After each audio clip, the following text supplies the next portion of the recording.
Hey, how's it going today? So I'm going to do a little Kurinuki cup demo today. So Kurinuki cups are basically just carving them out of a solid block of clay. So I have one finished example of something that I'm going to be kind of going for. So here's a little cup, and let's get going. All right, so you're going to start with a solid block of clay. You can cut this out of your bag, or you can wedge it in from some scraps. This came straight out of my pug mill. And I basically have it in the approximate rough size and shape of what the final cup is going to be. So I'm gonna try to make one just a little bit wider than this one is. But similar process. So the first thing that we're going to do is hollow out the inside. So I have a banding wheel. You can use a banding wheel, or you can just get like a piece of wood and use that to turn it around on. For my tool that I'm using, I actually found a piece of wire and took the end off of the back side of a pen and just bent the wire in there. I should add some super glue or something to it to help hold it together, but it's working pretty well. So all I'm doing to start with, and now this is really soft clay, is I'm just starting to hollow it out. So I'm going to get the basics done right away.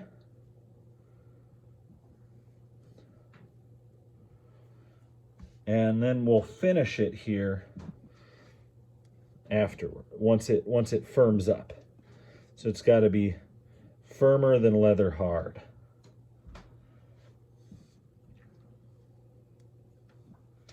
And I'm going to leave my walls, you see how thick those are, about I'm going to leave those pretty thick so I can refine them later on.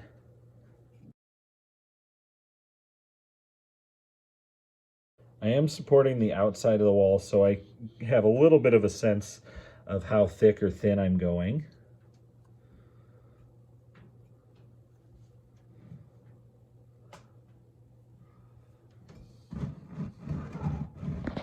I'll change the angle a little bit so you can really see in there a little bit better.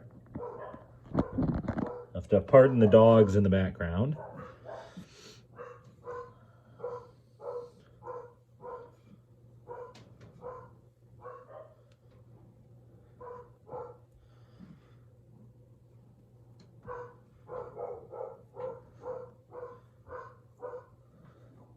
I want to get close, the depth to be close to what I want to have in my end cup.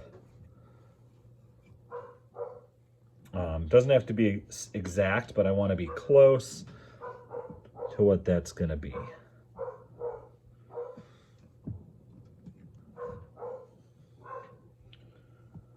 I'm just feeling the thickness here. It's a little thinner towards the bottom, which I'm okay with ultimately. And I have to make sure I leave enough for a nice, I like having a big foot on these. So we'll just take one more little cut from the bottom here.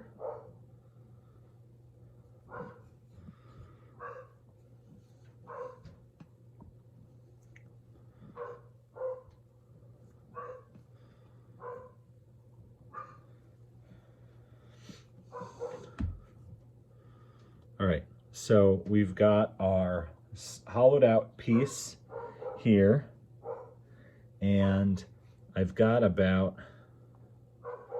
oh, it's almost as thick as my thumb, definitely a finger width on the bottom.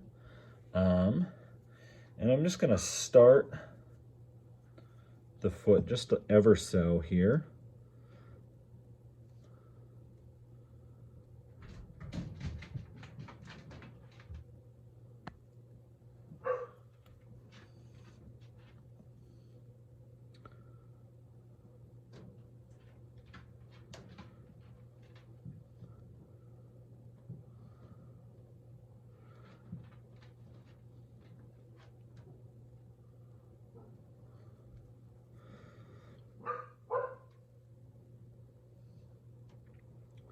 This is just going to give me a little less work tomorrow, but I don't want to go too much deeper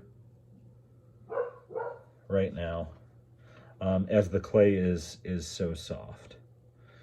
I get rid of some of these rough bits right on the edge so those don't get too hard and crusty. All right, so I've got my very rough outline, and so this I'm just going to let set upside down. I don't want the rim to dry out first. I'm going to let that sit upside down until tomorrow. So I've also saved my scraps from the inside of the mug and just wadded that up into a nice, just kind of hand wedging here into a nice ball. And I'm going to flatten it out so it's a little oblong shape. And I'm going to use this tomorrow to make my handle, but I'm going to let this set up and get a little firmer, just like my cup is. Welcome back. So we're going to be finishing up. We're on day 2 now, so we're going to be finishing up the Kurinuki cup that I started yesterday and turning this into a handle. So I have my banding wheel and I've got my mug from yesterday. It's been sitting out uncovered overnight. Depending on how humid your locale is where you live, you may need to cover it and then uncover it before you work with it.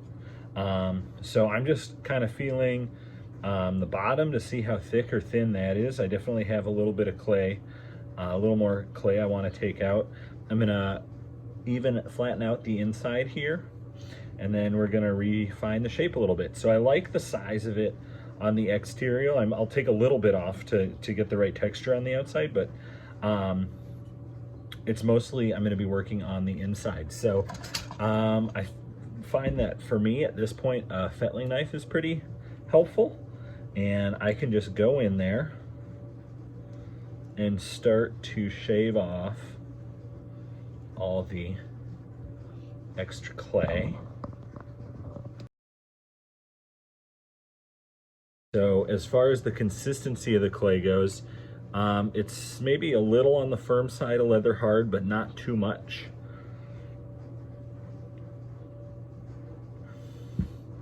So based on the scraps, they break when they bend, but they're still pretty squishable. They're not crumbly yet.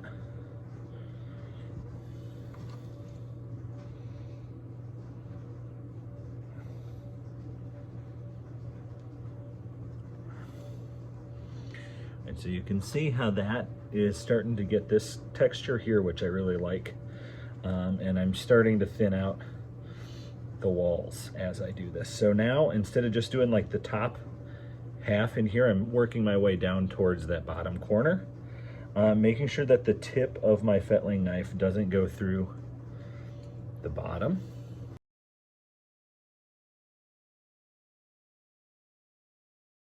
And we're getting close to the thickness that I like. I don't want it to seem super overly dainty. So I'm gonna go back to this homemade tool that I was using, and I'm just evening out the floor a little bit.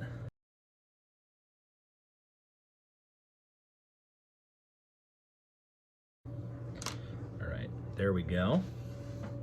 So my walls all the way around are around, that's about the thickest spot, and then the thinnest spots maybe right around here, about here. So I don't want it any thinner than what it is.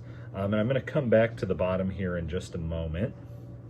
But first, we're gonna treat the outside of this. So you've got a couple different options. If you wanna leave the outside nice and smooth, you can use a metal rib. Here we go. So I have a metal rib here. I cut one side of it. So you can just, scrape, vertically to start smoothing out some of that texture on the outside. You can scrape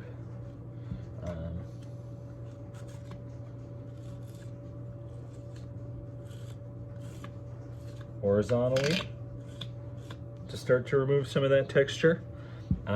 that's kind of up to you. Try it a couple different ways, see what you get comfortable with. So you can see how that's quickly erasing a lot of the texture that was there for me just handling it when it was really wet and whatnot. I'm going to do something a little different. Well, you can also use like a Sureform tool, rasp.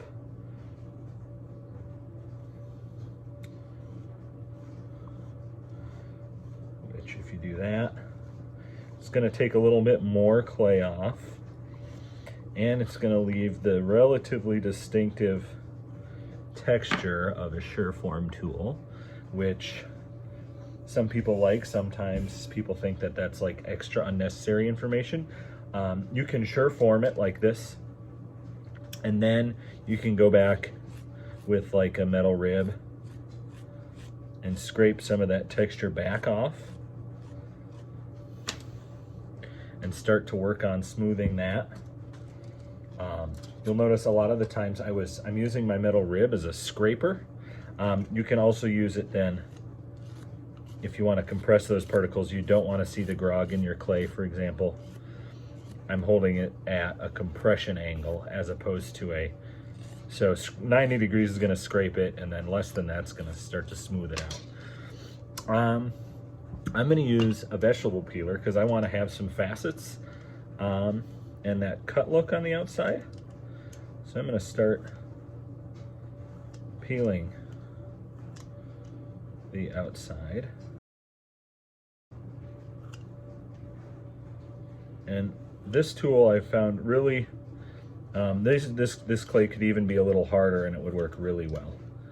But it definitely works with a little firmer clay.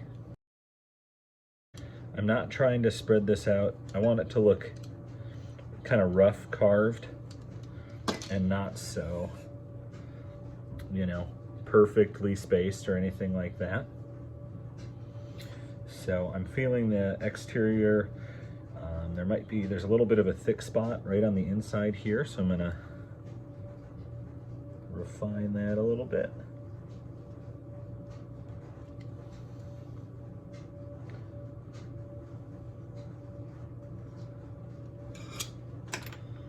All right,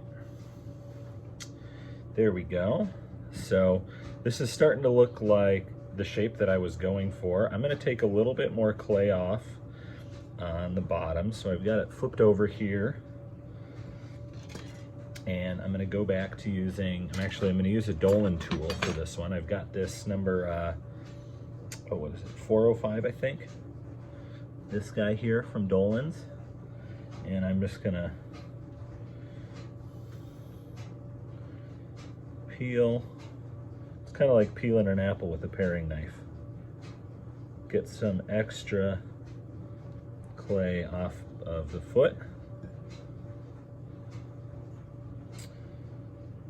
I like that this tool, as opposed to my homemade tool, leaves a little bit sharper of a cut.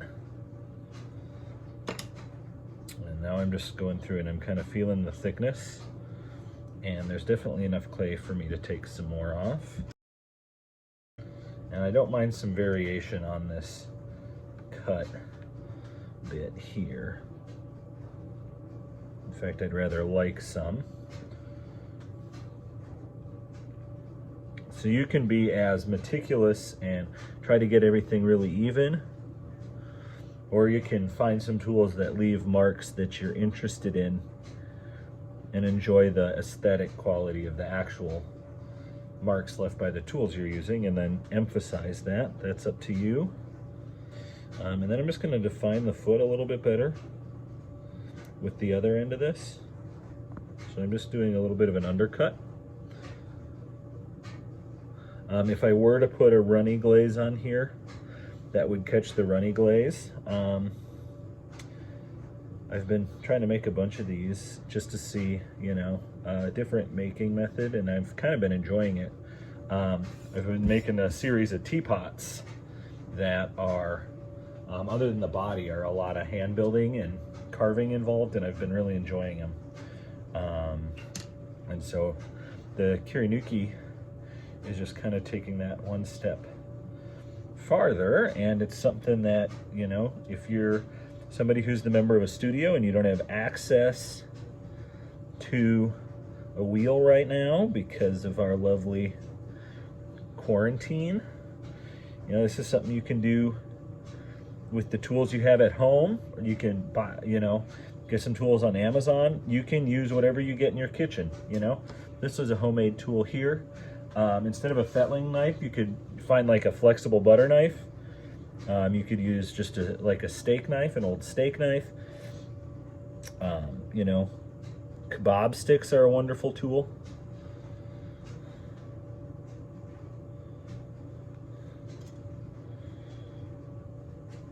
There we go. And yeah, I think I'm liking that. And I just want to bevel the edges a little bit here. Just gives it just a little more finished appearance. It's going to sit a little flatter, and it's less likely to scratch somebody's table. All right, so last thing I'm going to do is I'm going to come back up to this lip. I haven't finished off the lip. So I want to do the same thing here. Beveling the interior to start with. If I've got some thick spots and thin spots, I'm going to try to even those out one last time. But I'm just slightly beveling that interior edge of the lip. It makes it a lot easier to drink out of. You can use a metal rib to scrape it a little bit as well.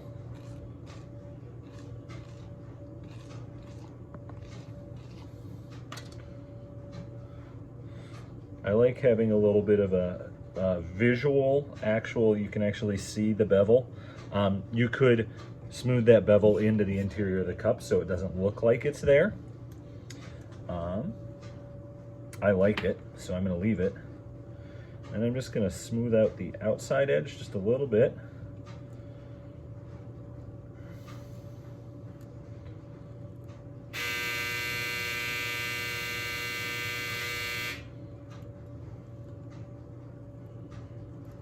There we go.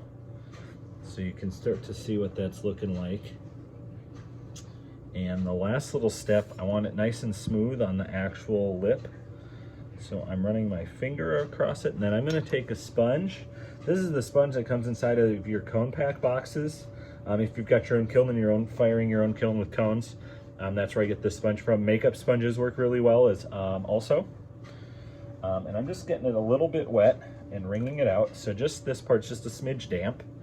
I just want a little bit of liquid to just smooth down the very lip, so that's nice and smooth when someone goes to drink out of it. So if you were going for a nice, like a nice cup, this would be a nice, you know me, juice cup, whiskey sipper size. Kind of nice. I'm gonna add a handle to it though. So I have to decide what side my handle's going on, and I really like these kind of cut marks here, so I don't want to put the handle there. I'll probably put the handle on the opposite side, right over here. So this side here is going to get the handle. So I had this piece of clay that's sitting out, and I'm going to actually just carve the handle right out of a solid block here. You could do make a coil handle, you could make a slab handle. There's a lot of different options. I tried a couple different things, and I found that this was a method that I really enjoyed. So I'm just using this wire knife here to start to cut this down. This will be the width of it, so it's a little on the wide side yet, but I want everything to be just a little bigger when I start. All right, and then so I'm going to need some flat edges, flat-ish edges to attach to the actual mug.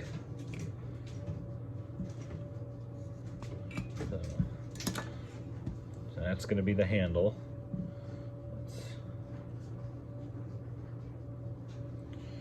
All right. Just a little bit off that side. So I'm just squaring this up a little bit. I had a lot of angles on my mug, my cup, so I want to have that sort of same angular notion here. I think I can get a 2-finger mug out of here. All right, so we're starting to look like a handle here.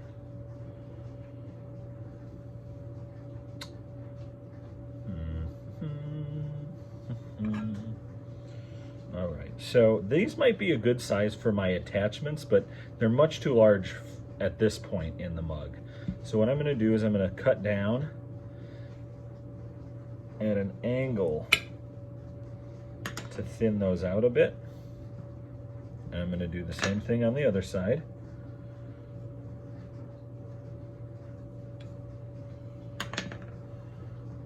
All right. And I'm gonna start to round the interior.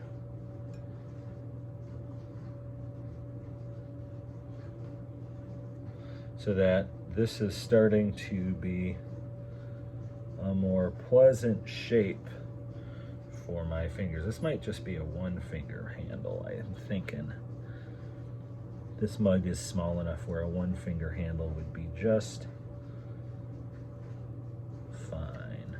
So I'm just slowly, with my fettling knife here, refining that shape. I don't want anything too sharp on the interior.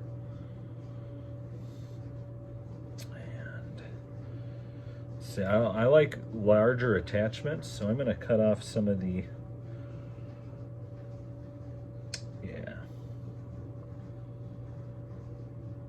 extra clay up here.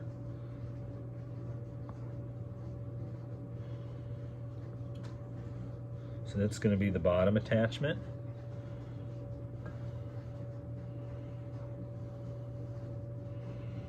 Down there.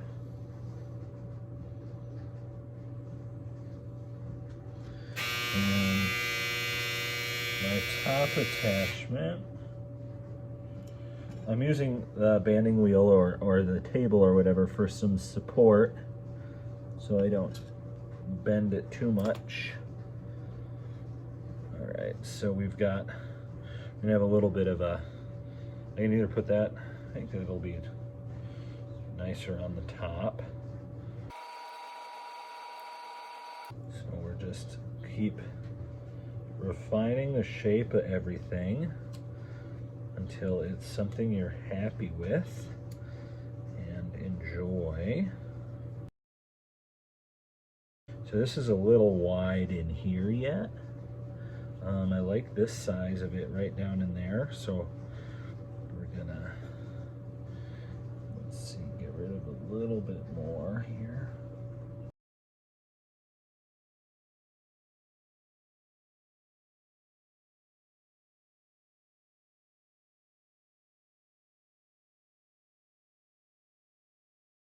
All right, so this is getting a little better. So this is gonna be a nice thing for your thumb. I'm gonna flatten this out so it's not actually a point.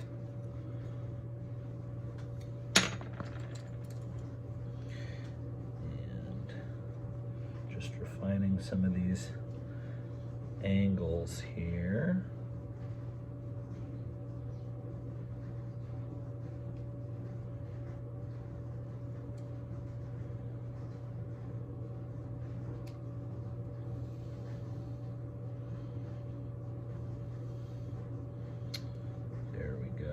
Pretty happy with the look of that handle.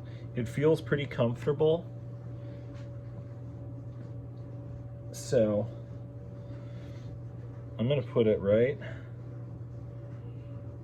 So I'm looking at how that looks on the, so if I look at the profile here, you know, where that connects, I want this sort of shape to continue through it. So I could connect it just a little bit higher so that this or I could connect it lower so it kind of goes into the foot. I think I'm going to put it up just a little bit high.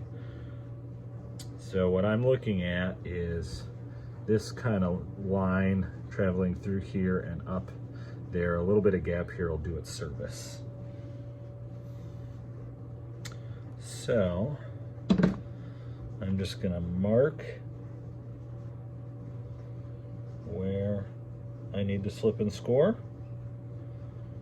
Can't forget to slip and score. Now, if you use slip and you've got some slip made up, fantastic. I'm not a huge slip guy. I just wet and scratch. So I kind of turn the clay into its own slip right on the piece. So I've got some water that I'm dipping my scratching tool into. Forks work really well for this too. Or like you could take a hunk of a comb, cut it up and put it on like the end of some sort of dowel. Make your own tools works really well. That's what potters have done for ages and ages. And then I'm going to do the same thing here.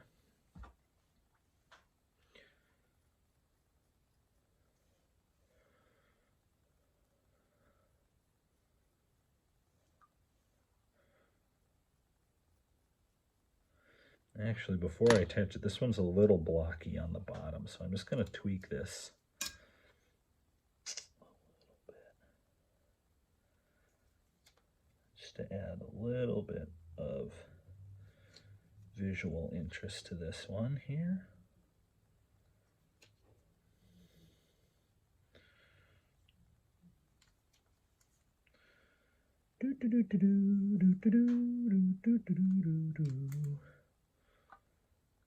And I'll be able to refine this a little bit more too once it's on there as well.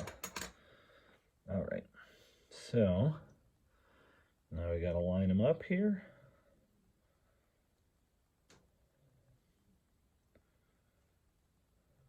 So I'm looking here, kind of following that, and I'm going to refine. I'm going to take a little bit of clay off of here once I get this attached. So I'm pushing pretty firmly right into the cup, and I'm going to support the, especially when you're pushing up towards the rim, you want to support the inside. So I'm got my hand on the inside. I'm trying to apply pressure where I already have the handle flattened out so I don't ruin the carved shapes that I have. But I am going to have to alter some of the, I'll do a little touch-up carving here. Once I have it attached, I've got a rubber shaper, so it's just got a little silicone tip to it. A piece of wood would work for this too. I'm just cleaning up these connections and wiping it on a sponge if there's some extra clay on there. So that really gives it a little more polished, finished look. So when I look at handles, the negative space in here is really important, and it doesn't quite flow as well as I want it to. So I'm going to refine that a little bit, and then I'm going to take a little bit of clay off right in here just to refine that handle a little bit. It looks like it's on pretty straight, and I'm really happy with the rest of it. So I'm going to do the inside of it first.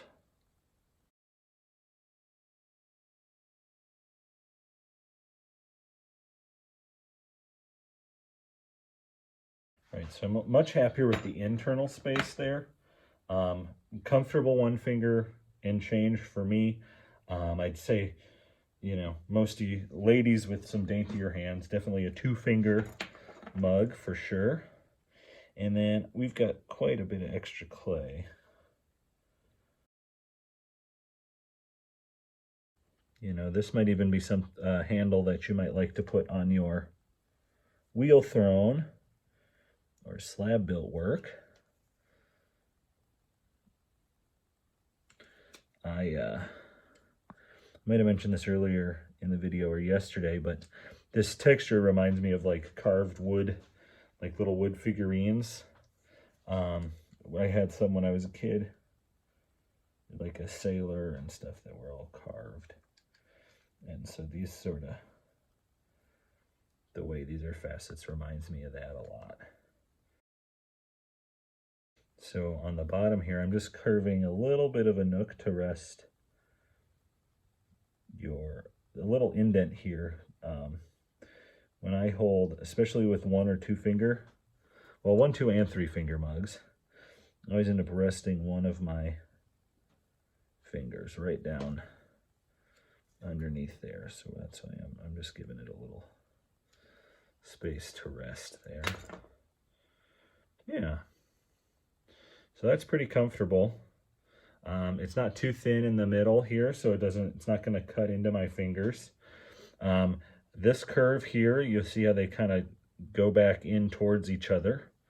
I don't see any glaring little flat spots that don't make sense anyways.